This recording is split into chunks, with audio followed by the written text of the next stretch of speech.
বন্ধুরা, ভারতের স্যাটেলাইট উৎক্ষেপণ নিয়ে ইসরো কী তথ্য দিয়েছে এবং এর মধ্যে ভারত সরকার কোন তথ্যটি গোপন বা গুপ্ত রেখেছে? আমেরিকার president Donald Trump Mecca mutual defence এগ্রিমেন্টের উপর কী বলেছেন?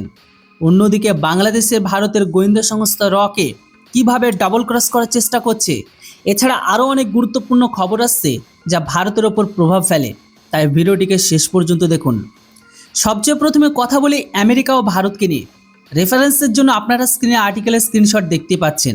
ভারত সরকার এই তথ্য দিয়েছে যে সরকার আমেরিকার সাথে একটি ডিফেন্স ডিল সই করেছে, যার অধীনে আমেরিকা আগামী 2.5 বছর অর্থাৎ 30 মাস পর্যন্ত ভারতীয় নৌবাহিনীকে তাদের MQ-9B গার্ডিয়ান ড্রোনগুলোর সার্ভিস প্রদান করবে। অর্থাৎ ইন্ডিয়ান নেভি এই দুটি ড্রোন আগামী 30 মাসের জন্য লিজে নিয়েছে। এই লিজের পরিমাণ 1943 কোটি টাকা।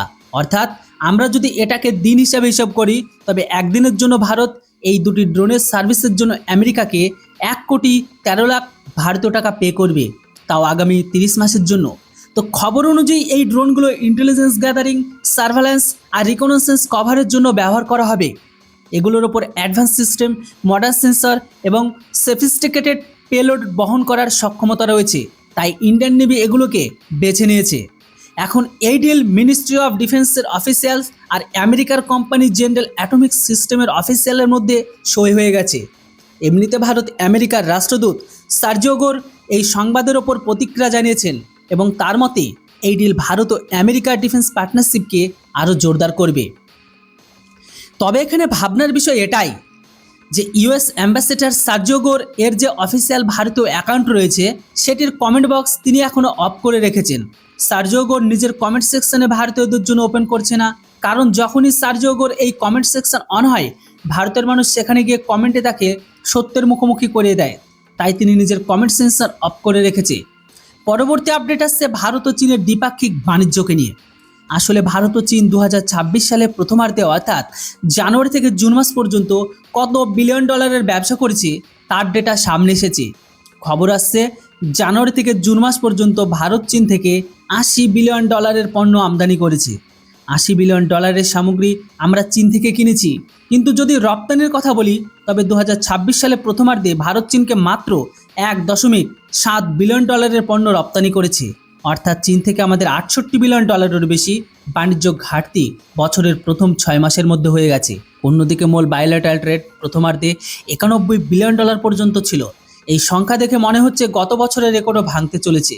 2025 সালে পুরো বছরে ভারত ও চীন 155 বিলিয়ন ডলারের বায়োলেটারাল ট্রেডও করেছিল এবং এই বছর এই পরিমাণ 180 বিলিয়ন অতিক্রম করতে চলেছে। নেক্সট আপডেট আসছে আমেরিকার প্রেসিডেন্ট ডোনাল্ড ট্রাম্পকে নিয়ে, কারণ তিনি একটি স্টেটমেন্ট ইস্যু করে মক্কা মিউচুয়াল ডিফেন্স এগ্রিমেন্টের ওপর পাকিস্তান, সৌদি আরব এবং তুরস্ককে শুভেচ্ছা বার্তা জানিয়েছে। অর্থাৎ এমন একটি ডিফেন্স এগ্রিমেন্ট যা নিয়ে ভারতের কিছু উদ্বেগ রয়েছে, সেটার উপর ডোনাল্ড ট্রাম্প আনন্দ প্রকাশ করেছেন। ডোনাল্ড ট্রাম্প একটি স্টেটমেন্ট ইস্যু করে বলেছে, আমি খুবই আনন্দিত সৌদি আরব, তুরস্ক আর পাকিস্তান এই 3টি দেশ অবশেষে মক্কা জয়েন্ট ডিফেন্স এগ্রিমেন্ট সই করে ফেলেছে। এটি দেখায় যে মিডল ইস্টের দেশগুলো এখন একসাথে আসছে এবং নিজেদের সিকিউরিটি আর ডিফেন্স আরও শক্তিশালী উপায়ে রক্ষা করার অবস্থানে আসছে। আমি এই 3টি দেশের নেতৃত্বকে শুভেচ্ছা জানাচ্ছি। এটি একটি অত্যন্ত সাহসী আর গুরুত্বপূর্ণ প্রথম পদক্ষেপ। ওয়াও, এটা ডোনাল্ড ট্রাম্পের ছিল বক্তব্য। এখন ডোনাল্ড ট্রাম্প যদি পাকিস্তান সংক্রান্ত কোনো স্টেটমেন্ট ইস্যু করেন আর তার উপর পাকিস্তানের প্রাইম মিনিস্টার শাহবাজ শরীফ চাটুকারিতা করবেন, তা কি কখনো হতে পারে? শাহবাজ শরীফ আর ডোনাল্ড ট্রাম্পকে ধন্যবাদ তো জানিয়েছেন, সাথে গত বছরের ভারত পাকিস্তান মিলিটারি কনফ্লিক্টকেও এর মধ্যে টেনে এনেছেন। শাহবাজ শরীফ ডোনাল্ড ট্রাম্পকে ধন্যবাদ জানিয়ে বলেছেন, president Donald Trump Mecca joint defence agreement সই হওয়ার ওপর যে সমর্থন দিয়েছে তার জন্য আমি তাকে মন থেকে ধন্যবাদ জানাচ্ছি। সৌদি আরবের ভাইতুল্য কিংডম এবং তুর্কির সাথে মিলে পাকিস্তান নিজের দেশের পাশাপাশি পুরো অঞ্চলের সিকিউরিটি আর ডিফেন্স নিশ্চিত করতে গঠনমূলক ভূমিকা পালন করে যাবে। আমি আরও একবার প্রেসিডেন্ট ডোনাল্ড ট্রাম্পের সাহসিকতা আর সিদ্ধান্তমূলক নেতৃত্বের প্রশংসা করতে চাই। তার নেতৃত্বে সাউথ এশিয়ার নিউক্লিয়ার ক্যাটাস্ট্রফি অর্থাৎ পারমাণবিক বিপর্যয় রোধ করতে সাহায্য করছে এবং লাখ লাখ মানুষের জীবন বাঁচিয়েছে। দীর্ঘমেয়াদে একটি স্থায়ী শান্তি আমাদের মানুষের উজ্জ্বল ও সমৃদ্ধ ভবিষ্যতের জন্য সবচেয়ে বেশি প্রয়োজন। এটি শাহবাজ শরীফের বক্তব্য। এরই সাথে খবর আসছে যে জাপানের defence minister Shinjiro Koizumi 20 August Bharat সফরে আসছেন। দুই দেশের মধ্যে ডিফেন্স সম্পর্কে জোরদার করার জন্য কিছু বড় ডিফেন্স এগ্রিমেন্ট সই হওয়ার সম্ভাবনা রয়েছে। এখন দেখা যাক ভারত ও জাপান কোন চুক্তি সই করে। আরেকটি ইন্টারেস্টিং নিউজ এটাই রয়েছে যে ভারতের defence secretary Rajesh Kumar Singh sir Armenia সফরে গেছেন। ডিফেন্স মিনিস্ট্রিতে এটি সবচেয়ে বড় বিউরোক্রেটিক পোস্ট, কেননা তারা প্রথম গিয়ে ডিফেন্স ডিলের নেগোসিয়েশন সম্পূর্ণ করেন, রেড ম্যাপ তৈরি করেন এবং তারপর মিনিস্ট্রি লেভেলের মিটিংয়ে সেই ডিফেন্স ডিলগুলো ফাইনাল সই হয়। এখন এটাই দেখায় যে ইন্টারেস্টিং হবে যে defence secretary Rajesh Kumar Singh sir আর্মেনিয়াকে কোন অস্ত্র অফার করেন যা আগামী দিনে আর্মেনিয়া আজারবাইজানের উপর ব্যবহার করবে। এরই সাথে সাথে খবর আসছে যে ভারতের অনুমতির পর আফগানিস্তানের যে অ্যাম্বাসি ভারতে রয়েছে তার জমকালোভাবে ভিক্টরি ডে সেলিব্রেট করেছে এবং এতে ভারতের প্রতিনিধিত্ব করতে পররাষ্ট্র মন্ত্রণালয়ের জয়েন্ট সেক্রেটারি আনন্দ প্রকাশ স্যারকে পাঠানো হয়েছিল। অর্থাৎ ভারত আমন্ত্রণ গ্রহণ করেছে এবং অংশগ্রহণও করেছে। ভারতের পাশাপাশি রাশিয়া, চীন, ইরাক, কাতার, ইউএই, ফিলিস্তিনি, নাইজার, ওমান, মঙ্গোলিয়া এবং সার্বিয়া এই দেশগুলোর অ্যাম্বাসেডারও ডিপ্লোম্যাটরাও তালেবান আফগানিস্তানের ভিক্টোরি ডে সেলিব্রেশন যোগ দিয়েছিলেন এবং এই 10টি দেশ নিজের তরফ থেকে অংশগ্রহণ করেছে। তবে বিশেষ লক্ষণীয় বিষয় হলো এই তালিকায় ইরান নেই, পাকিস্তান নেই, সৌদি আরব নেই এবং তুরস্ক নেই, যারা সম্প্রতি মক্কা মিউচুয়াল ডিফেন্স এগ্রিমেন্ট সই করেছিল। এখন এদেরকে তালিবান ইনভাইট করেনি নাকি তালিবানের ইনভিটেশনের পর এরা আসেনি তা এখন সামনে আসেনি। তবে নেক্সট আপডেট আসছে ভারতের স্পেস এজেন্সি ইসরোকে নিয়ে, যাদের গত কয়েকটি লঞ্চ পরপর ব্যর্থ হয়েছে, যার কারণে ভারতের নিজস্ব জিপিএস নাভিকের সময় মতো পুরোপুরি অপারেশনাল হতে পারছে না। রেফারেন্সের জন্য স্ক্রিনে আর্টিকেল আপনারা স্ক্রিনশট রেখে রয়েছে, সেখান থেকে আপনারা দেখে নিতে পারেন। ইসরোর অ্যানাউন্স করেছে স্পেস এজেন্সি আগামী মাসের প্রথম সপ্তাহে NVS-03 নামের একটি নেভিগেশন স্যাটেলাইট শ্রীহরিকোটা স্পেসকোর্ট থেকে লঞ্চ করতে যাচ্ছে, যা নাভিক নেভিগেশনের অংশ হবে। প্রথম সপ্তাহে লঞ্চ উইন্ডো অ্যাভেলেবেল রয়েছে। ফাইনাল ডেট আগামী কয়েকদিনের মধ্যে অ্যানাউন্সমেন্ট করে দেওয়া হবে। এখন এটাই বাকি দেখার যে NVS-03 স্যাটেলাইট লঞ্চ করা হচ্ছে, এটি এই মুহূর্তে ইসরোর জন্য সবথেকে বেশ গুরুত্বপূর্ণ বলে মনে করা হচ্ছে, কারণ এই বছর ইসরো এখন এই পর্যন্ত একটিও সফল লঞ্চ করতে পারেনি। ভারতের স্পেস এজেন্সি ইসরোর বক্তব্য হলো তারা নাভিকের জন্য আরও অ্যাডভান্স এবং আপগ্রেডেড সেকেন্ড জেনারেশনের স্যাটেলাইট লঞ্চ করার পরিকল্পনা করছে। কিন্তু সমস্যা আসছে এটাই যে সাম্প্রতিক ইসরো PSLV রকেটের কিছু লঞ্চ পরপর ব্যর্থ হয়, যার কারণে নতুন স্যাটেলাইট লঞ্চের টাইমলাইন নষ্ট হয়ে গেছে এবং নতুন স্যাটেলাইট লঞ্চ ক্রমাগত দেরি হচ্ছে। ভারতের কাছে নিজস্ব জিপিএস সিস্টেম থাকা কতটা গুরুত্বপূর্ণ তা আমরা কার্গিল যুদ্ধে নিজেরার অভিজ্ঞতা অর্জন করেছি। আর নাভিক শুধু মোবাইল নেভিগেশনের জন্য নয়, ডিফেন্স এবং স্ট্র্যাটেজিক কাজের জন্য ভারতের কাছে অত্যন্ত গুরুত্বপূর্ণ। ভারতের missile guidance, military operation, naval শিপের নেভিগেশন আর সার্ভেলেন্স সিস্টেমের সঠিক লোকেশন ডাটা যে কোনো যুদ্ধের সময় যে কোনো দেশের জন্য অত্যন্ত গুরুত্বপূর্ণ ভূমিকা পালন করে। যদি নাভিক সিস্টেম দুর্বল হয়ে যায় বা স্যাটেলাইটগুলো কাজ না করে, তবে সঠিক পিন পয়েন্ট অ্যাকুরেসির জন্য ভারতকে আবার বিদেশি নেভিগেশন সিস্টেমের ওপর ডিপেন্ড হতে হবে। আর যুদ্ধ বা সংঘাতের পরিস্থিতিতে এই নির্ভরতা একটি স্ট্র্যাটেজিক ঝুঁকিতে পরিণত হয়। এখন এমন নয় যে নাভিক নেভিগেশন সিস্টেম কেবল সেনাবাহিনীর জন্য বা যুদ্ধে ব্যবহৃত হবে, সাধারণ নাগরিক পর্যায়েও ভারতের নাভিকের প্রচুর ব্যবহার হচ্ছে।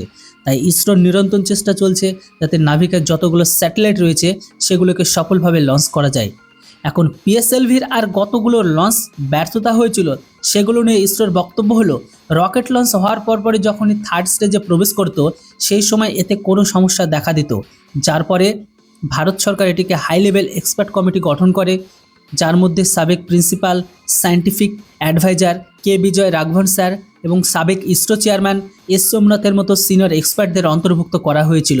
তবে কমিটির কাজ ছিল রকেটের প্রতিটি পার্ট, কম্পোনেন্ট, ফ্লাইটের ডেটা, ফ্লাইট পারফরম্যান্সের গভীর অ্যানালাইসিস করা এবং এটা জানার চেষ্টা করা যে থার্ড স্টেজে যাওয়ার পর PSLV কেন বারবার ফেল মারছে, অর্থাৎ সমস্যার মূল কারণ কি তা খুঁজে বের করা।